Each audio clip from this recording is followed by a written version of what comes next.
Katanya bahagia itu pilihan, menderita itu juga pilihan. Jadi kebahagiaan kita sesimpel itu, untuk jadi bahagia kita tinggal pilih aja bahagia. Apa iya? Faktanya enggak, menjadi bahagia itu enggak selalu pilihan. Dengan alasan yang berbeda-beda, kita nggak bisa gitu aja memilih untuk menjadi bahagia. Bisa karena memang kebutuhan dasar kita nggak terpenuhi. Kalau kita nggak bisa makan dengan cukup, nggak punya tempat tinggal layak, ya wajar aja kalau susah untuk bahagia. Kalau kebutuhan sosial kita nggak terpenuhi, misalnya kita nggak punya teman dekat yang baik, nggak punya keluarga yang fungsional, nggak punya hubungan yang meaningful, ya wajar aja kalau nggak bahagia. Atau bisa juga dari sananya kita nggak bisa bahagia karena ada faktor-faktor genetik yang punya peran dalam kebahagiaan.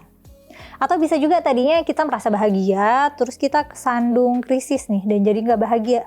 Krisisnya bisa konkret ya, kayak kena bencana alam gitu, atau kehilangan orang terkasih.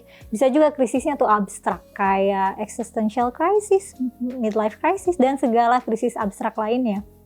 Banyak ajaran agama dan filsafat kehidupan yang ngajarin kita caranya mencapai kebahagiaan sejati gitu. Caranya dengan ngikutin aturan dan pandangannya. Kebahagiaan sejati itu beneran ada atau cuma bikin-bikinan manusia yang gak bahagia untuk berusaha cari jalan supaya bahagia? Kata orang-orang kan standar kebahagiaan orang tuh beda-beda ya. Tapi sebenarnya tetap ada polanya, gak serandom itu kan. Jadi bahagia itu apa? Apa bedanya sama kesenangan? Apa aja indikator indeks kebahagiaan yang dipakai untuk mengukur kebahagiaan secara nasional? Apa aja yang bikin kita nggak bahagia? Dan pada akhirnya, bisakah kita memilih untuk bahagia dan memilih untuk tidak menderita? Tonton selengkapnya di channel Forbidden Questions ya. Hai, ketemu lagi sama aku Kumaila di channel Forbidden Questions, tempat kita mengeksplorasi pertanyaan seputar budaya dan agama. Kalau belum subscribe, subscribe dulu ya. Siapa sih yang nggak pengen bahagia? Banyak banget nih tips dan tutorial yang inti tujuannya tuh ya supaya kita bahagia. Tapi tetap aja rasanya bahagia tuh nggak sesederhana itu. Postingan-postingan bahagia itu sederhana gitu, yang menampilkan orang-orang misalnya kelihatan berkekurangan tapi mukanya ceria. Itu kan bukan bahagia, itu seneng. Ya kan kita cuma ngejudge dari ekspresinya doang. Nah katanya kunci bahagia itu bersyukur. Tapi gimana kalau kita lagi dalam keadaan yang nggak bisa disyukuri? Bersyukur masih hidup misalnya.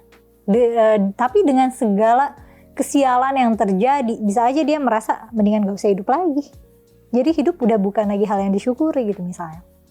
Nah bahagia sama seneng itu beda ya. Bahagia itu rasa puas dan perasaan positif jangka panjang. Kalau senang itu ya datang dan pergi. Kalau dari perspektif neuroscience, senang itu berhubungan dengan pelepasan dopamin yang bikin kita senang, semangat, dan termotivasi dalam jangka pendek. Habis nonton konser seneng, tapi besok-besoknya udah turun senengnya. Habis minum boba seneng, tapi habis itu sorenya ya udah gitu.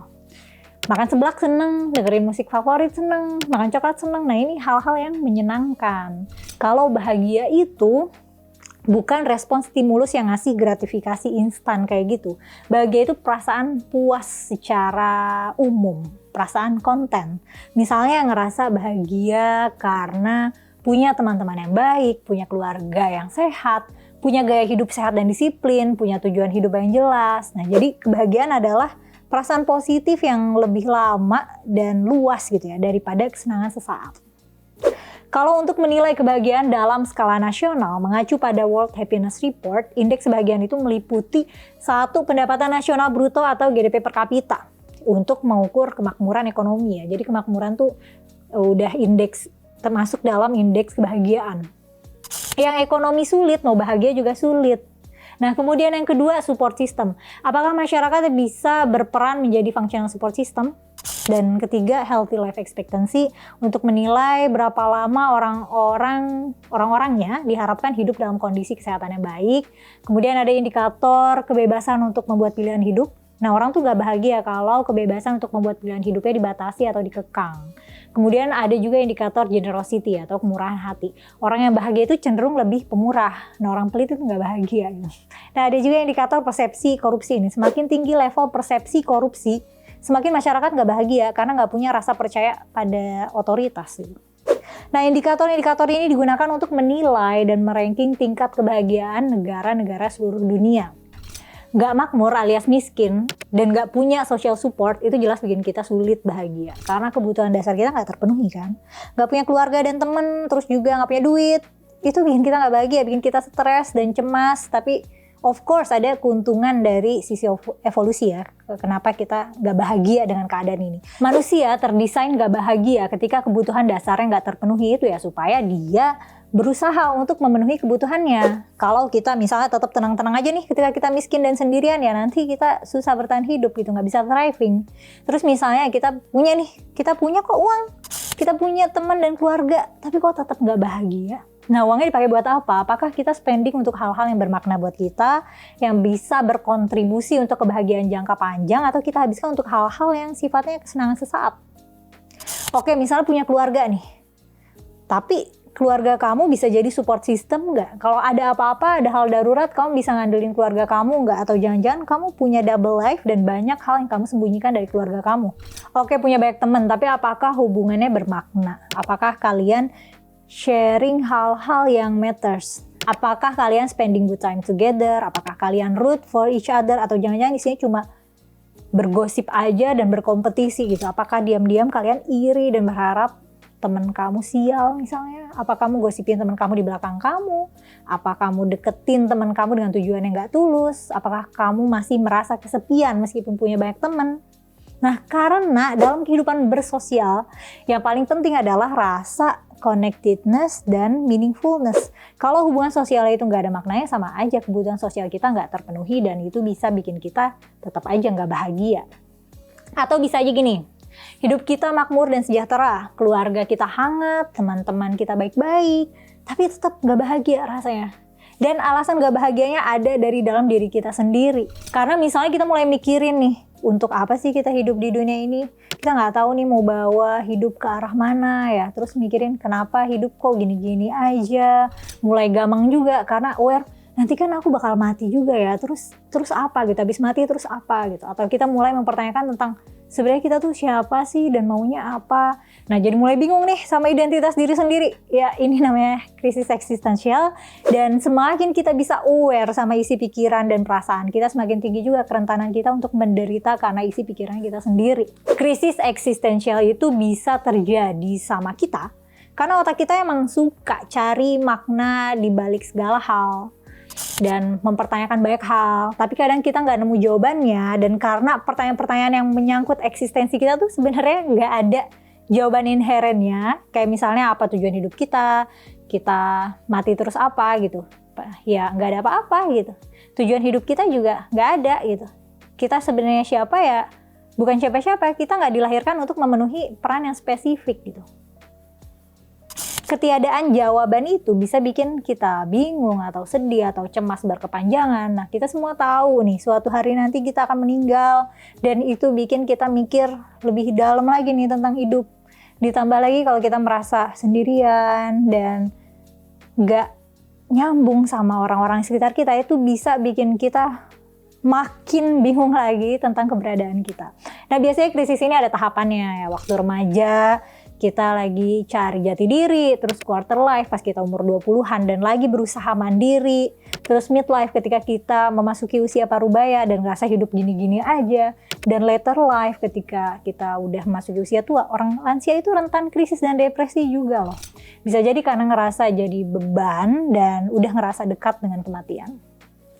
Kalau krisis-krisis ini nggak diadres, ada tuh orang yang pelariannya ke hal-hal yang merugikan diri sendiri kayak alkohol atau drug abuse. Ada juga yang berusaha mendistraksi krisisnya misalnya dengan hedonism ya. Jadi dia pursuing pleasure after pleasure karena dia nggak mau dealing with their inner pain. Tapi tahu nggak, genetik juga memainkan peran signifikan dalam kebahagiaan kita. Menurut sebuah artikel berjudul Pursuing Happiness, The Architecture of Sustainable Change yang terbit pada tahun 2005, katanya 50% kebahagiaan seseorang ditentukan oleh gen mereka, 10% bergantung pada keadaan, dan 40% pada kehendak. Nah, 40% ini pilihan. Apakah kita bersikap positif atau enggak? Nah, dari mana datangnya persentase ini? dari twin studies atau penelitian behavioral genetics terhadap kembar. Karena saudara kembar identik itu gennya sama.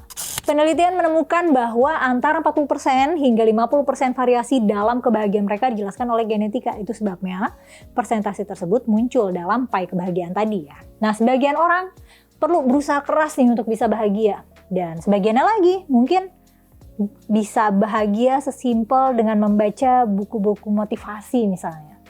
Nah, orang yang memiliki lebih banyak plastisitas genetik, yang berarti mereka lebih sensitif terhadap lingkungan dan karena itu mereka punya kapasitas yang lebih besar untuk berubah. Nah, ini bisa meningkatkan kebahagiaan mereka, misalnya mereka mengadopsi gaya hidup sehat, memilih untuk hidup dan bekerja dalam lingkungan yang menyenangkan dan suportif. Nah, mereka bisa bahagia nih. Tapi ingat ya, genetika itu tidak sepenuhnya menentukan siapa kita, meskipun punya peran signifikan yang menentukan kesejahteraan kita. Yang juga penting adalah pilihan yang kita buat tentang di mana kita tinggal, dengan siapa kita tinggal, dan bagaimana kita menjalani hidup kita, yang mempengaruhi kebahagiaan kita dan kebahagiaan generasi berikutnya. Jadi, apakah bahagia itu pilihan? Bukan bahagianya ya yang kita pilih, tapi kita bisa memilih untuk bertindak dan berperilaku yang bisa ngasih hidup kita makna. Hence, bikin kita lebih bahagia. Kalau menurut kamu gimana nih? Apakah menjadi bahagia itu sesederhana dengan cara memilih untuk bahagia? Tulis pendapat kamu di kolom komentar ya. Makasih udah nonton sampai selesai. Jangan lupa untuk share dan subscribe juga. Kalau bersedia untuk mendukung channel kecilku, bisa juga dengan join membership untuk mengakses konten eksklusif ya. Sampai ketemu di konten berikutnya.